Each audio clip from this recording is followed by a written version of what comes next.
അസ്സലാമു അലൈക്കും. ഇന്ന് നമ്മൾ ക്യാരറ്റ് വെച്ചിട്ടുള്ളൊരു കേക്കിൻ്റെ റെസിപ്പി ആയിട്ടാണ് വന്നിട്ടുള്ളത്. നമുക്ക് എഗ്ഗൊന്നും വേണ്ട, മൈദ വേണ്ട.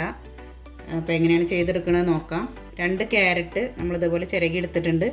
കഷ്ണം വെട്ടിയെടുത്താലും മതി കേട്ടോ, നുറുക്കിയാലും മതി. ഞാനിത് പെട്ടെന്ന് അരയാൻ വേണ്ടിയിട്ട് ഇങ്ങനെ ചെയ്തതാണ്.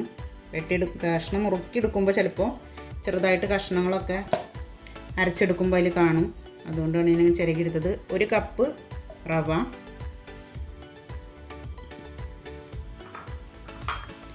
1/2 കപ്പ് പഞ്ചസാര,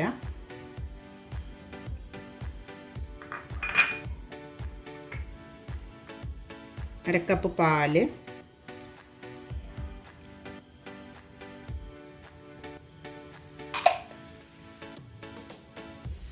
1/4 ടീസ്പൂൺ ഉപ്പ്,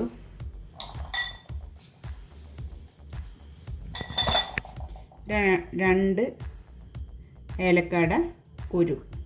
ഇതെല്ലാം കൂടി നമുക്കൊന്ന് അരച്ചെടുക്കാം.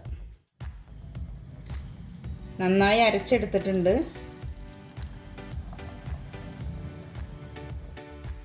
നമുക്കൊരു 10 മിനിറ്റ് ഇതൊന്ന് അടച്ചു വെക്കാം. ആ സമയം കൊണ്ട് നമുക്ക് ക്യാരറ്റ് ഒന്ന് കാരമൽ ചെയ്തെടുക്കാം. നമ്മളൊരു പാൻ അടുപ്പത്ത് വെച്ചിട്ടുണ്ട്. അതിലേക്കൊരു പകുതി ക്യാരറ്റ് ചിരകി എടുത്തതാണ്. വലിയ ക്യാരറ്റ് ആയിരുന്നു, ചെറുതാണെങ്കിൽ ഒരെണ്ണം എടുത്താൽ മതി. വലുതായതുകൊണ്ട് ഞാനൊരു പകുതി എടുത്തിട്ടുള്ളൂ. 1/2 ടേബിൾ സ്പൂൺ പഞ്ചസാര ഇട്ടിട്ട് ഒന്ന് ചെറുതായിട്ട് മെൽറ്റ് ചെയ്തെടുക്കുക. ലോ ഫ്ലെയിമിൽ വെച്ച് ചെയ്താൽ മതി, അല്ലെങ്കിൽ കരിഞ്ഞു പോകും. പഞ്ചസാരയൊക്കെ നന്നായി മെൽറ്റായിട്ട് നമ്മളെ ക്യാരറ്റിൽ പിടിച്ചിട്ടുണ്ട്. ഇനി നമുക്ക് ഫ്ലെയിം ഓഫ് ചെയ്യാം. 10 മിനിറ്റ് നമ്മൾ ഈ റവ റെസ്റ്റിന് വെച്ചിട്ട് നന്നായി കുതിർന്ന് വന്നിട്ടുണ്ട്. റവയൊക്കെ നല്ല തിക്കായിട്ടുള്ളൊരു ബാറ്ററാണ്. ഇതിലേക്ക് നമുക്ക് 1/4 കപ്പ് സൺഫ്ലവർ ഓയിൽ ഒഴിച്ചു കൊടുക്കാം. ഈ ഓയിൽ ഇതിൽ മിക്സ് ആവണ വരെ ഒന്ന് പതുക്കെ നമുക്ക് ഇളക്കി ചേർക്കാം.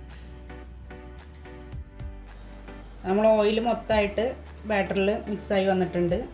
ആദ്യം നമ്മൾ ഒഴിക്കുമ്പോൾ ഇതിൻ്റെ മുകളിൽ ഇങ്ങനെ നിൽക്കണ മാതിരിയാണ് ഉണ്ടാവുക. അത് നമ്മൾ മിക്സ് ചെയ്തിട്ട് മെല്ലെ മിക്സ് ചെയ്തിട്ട് ബാറ്ററിൽ മൊത്തമായിട്ട് മിക്സ് ആയിട്ടുണ്ട്. ഇതിലേക്ക് 1 teaspoon baking powder, 1/4 teaspoon baking soda ഒരു പാത്രത്തിലിട്ട് കൊടുത്തിട്ട് അതിലൊരു 10 ml വിനെഗർ ഒഴിച്ചു കൊടുക്കാം. അതുപോലെ ഇങ്ങനെ പതഞ്ഞ് വരും. അത് നമുക്കിതിൽ ഒഴിച്ചു കൊടുത്തിട്ടൊന്ന് മിക്സ് ചെയ്യാം. മൊത്തത്തിൽ നമ്മൾ നന്നായിട്ട് മിക്സ് ചെയ്തെടുത്തിട്ടുണ്ട്. നമ്മൾ ഈ വിനെഗറും ബേക്കിംഗ് സോഡയും കൂടി ഒഴിച്ച് കഴിഞ്ഞാൽ അധികം സമയം ബാറ്റർ വെക്കരുത്. പെട്ടെന്ന് നമ്മൾ കേക്ക് ടിന്നിലേക്ക് ഒഴിച്ചു കൊടുക്കണം. അന്ന് നമ്മൾ കേക്ക് ടിന്നിലല്ല ചെയ്യണത്, സാധാ ഒരു പാത്രത്തിലാണ് നമ്മളിന്ന് ചെയ്തെടുക്കുന്നത്. അടിയിലൊരു പേപ്പർ കട്ട് ചെയ്തിട്ടിട്ടുണ്ട്. നമ്മുടെ ബാറ്റർ നമുക്ക് ഇതിൽ ഒഴിച്ചു കൊടുക്കാം. ഇതുപോലെ ഒരു ലൂസായിട്ടുള്ള ബാറ്റർ ആയിക്കാരം നമുക്ക് കിട്ടിയിട്ടുണ്ടാവുക.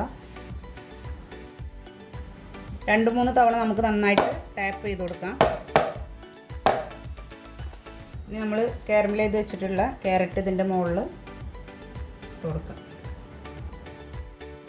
ബേക്ക് ചെയ്തെടുക്കാൻ വേണ്ടിയിട്ട് നമ്മളൊരു പാത്രം അടുപ്പത്ത് വെച്ചിട്ട് 5 മിനിറ്റ് പ്രീ ഹീറ്റ് ചെയ്തെടുത്തിട്ടുണ്ട്. ഹൈ ഫ്ലെയിമിലാണ്. പിന്നെ നമ്മൾ ലോ ഫ്ലെയിമിലേക്ക് ഫ്ലെയിം മാറ്റിയിട്ട് നമ്മൾ ഉണ്ടാക്കി വെച്ച ബാറ്റർ നമുക്ക് ഇതിനുള്ളിൽ ഇറക്കി വെച്ച് കൊടുക്കാം. ഒരു അടപ്പ് വെച്ചിട്ട് മൂടി കൊടുക്കാം.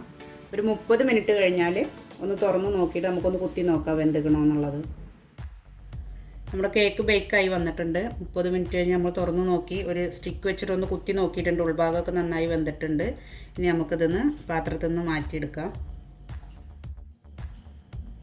ബേക്കായി കഴിഞ്ഞാൽ ഇതുപോലെ സൈഡിൽ നിന്നൊക്കെ ഇങ്ങനെ വിട്ട് വരും കേക്ക്. നമുക്കിന്ന് നന്നായി ചൂട് പോയതിന് ശേഷം മാത്രം പാനിൽ നിന്ന് ഒഴിവാക്കിയാൽ മതി. കേക്ക് നമ്മൾ കട്ട് ചെയ്തെടുത്തിട്ടുണ്ട്. നല്ല സോഫ്റ്റാണ്. എല്ലാവരും ചെയ്ത് നോക്കുക. വീഡിയോ ഇഷ്ടപ്പെട്ടാൽ ലൈക്ക് ചെയ്യുക, ഷെയർ ചെയ്യുക, കമൻറ്റ് ചെയ്യുക. അടുത്തൊരു വീഡിയോയുമായി നമുക്ക് വീണ്ടും കാണാം.